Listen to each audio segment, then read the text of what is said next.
Short remarks on a rude disquisitioner in an X exchange. So, having just made several prolonged inquiries into both the matter of Samuel Moyne's attitude towards legal institutions of America and also on the matter of Grok's basic holdings on the character of reality, which he says is best described as, in my words, but basically he's saying fields of force, or in terms of physics, which he says also can perfectly be superimposed over the all chemical changes and over the so-called human subjectivity and the human subject.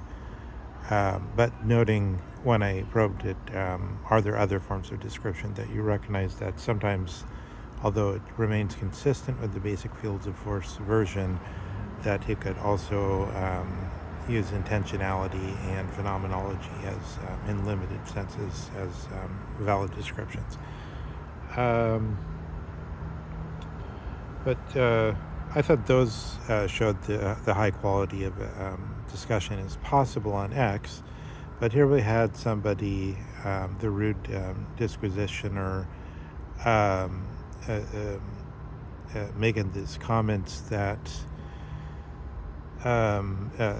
Fukyuama and thereby the tradition, because Fukyuama, whatever his disabilities may be or whatever discount we have to put on him by comparison to his sources, he himself has admitted Strauss has gone deep, is much deeper than he is.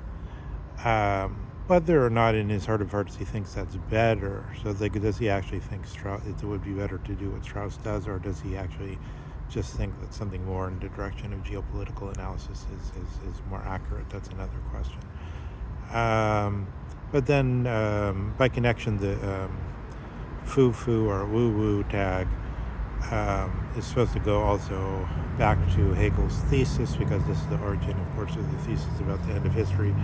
I think here one could say it's not foo-foo, and then this poster put forward the view that because it's not a real claim, so it's not a scientific claim, because it's not a real claim. But it's a claim, so I mean, we could show that Hegel has made a claim about knowledge. So either you have some kind of claim about your legal order and the best legal order. Best means the superlative form of the agathon, or the good. So it's like Aristos. Or best is supposed to be the most good. And then there's supposed to be a most good legal order, or at the very least, we're supposed to be able to make some a priori determinations about what the findings of reason simpliciter are with regard to laws. So, for example, like if you were to say, should there be,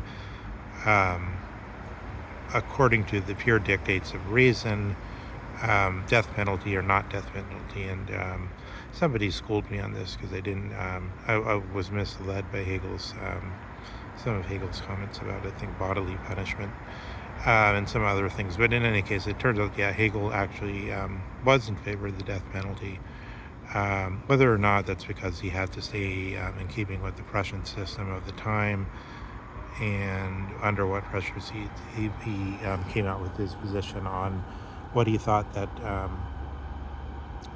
true legal order is, or other, they remain somewhat, I think that there's plausible questioning of that, because we know that Hegel originally had come out in favor of the system of the French and the French Revolution, and basically, I guess you could say both the North Atlantic revolutions, 18th century revolutions. Hegel, who died in 1831, so he was a young man at the time of the French Revolution in 1889. So we could say, there's a room for, he was carried away planted a tree or something and made some high remarks. But then later on, in his more mature period, he took on the Prussian model and said this was really the result of, this was the knowledge that we found. But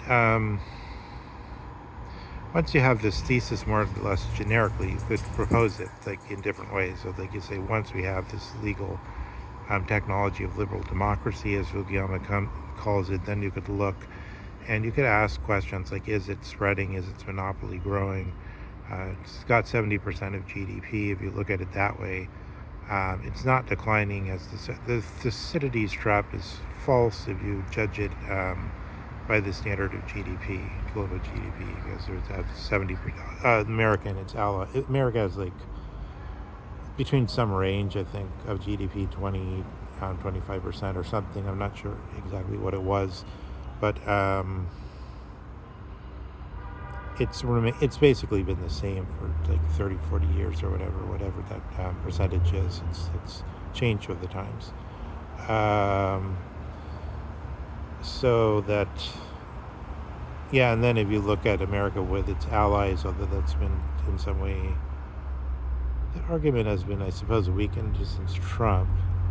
But still, you could say in a way there's something called the collective West that controls 70% of world GDP.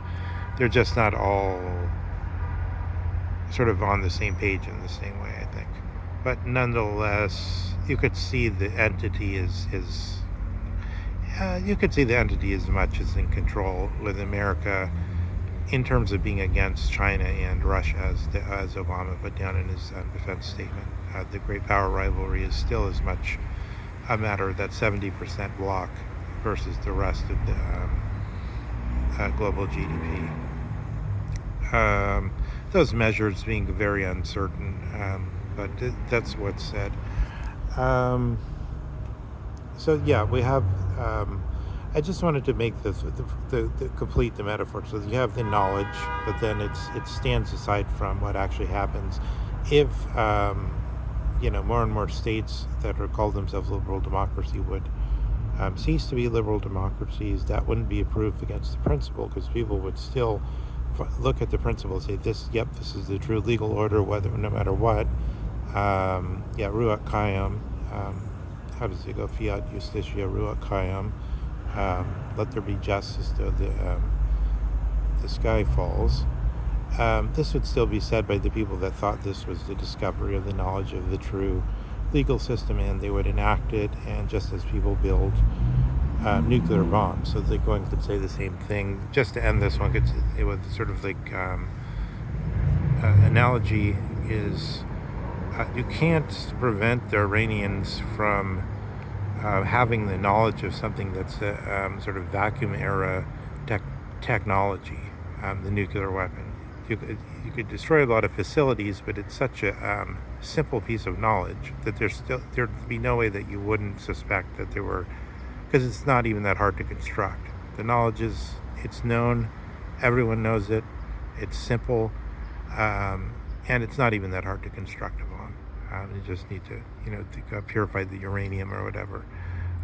It requires some industrial processes, but it's not that hard. It's what you need to know to be able to set it up is not much, and even what you have to do labor-wise isn't that much. So that, even apart from the fact that you couldn't remove the knowledge, it's also, I think in that state, it's also pretty easy to set up. With respect to the notion of setting up liberal democracies, so far as they don't really care, so far as they become, that's the problem. So far as there's no real gauge of whether they're actual liberal democracies or whether an actual liberal democracy is just has a very minimal definition somehow.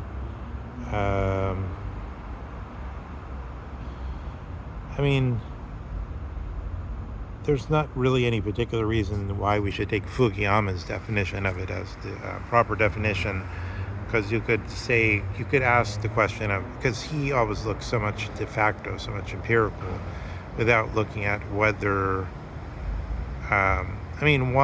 whether there's a sort of, I think Paul Krugman was making this statement in one of his recent things. He was saying whether there's this question of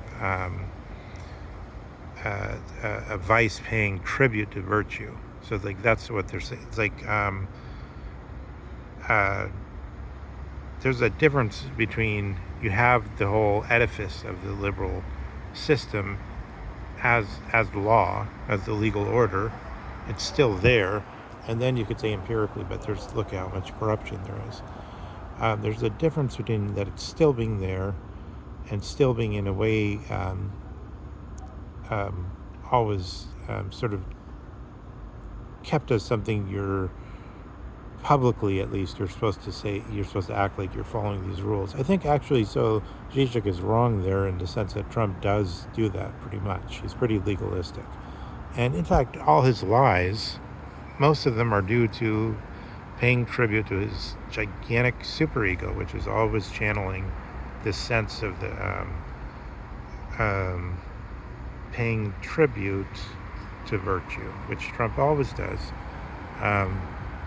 which is exactly what makes him seem, so sanctimonious and so disgusting, right? Because he's always paying tribute to virtue.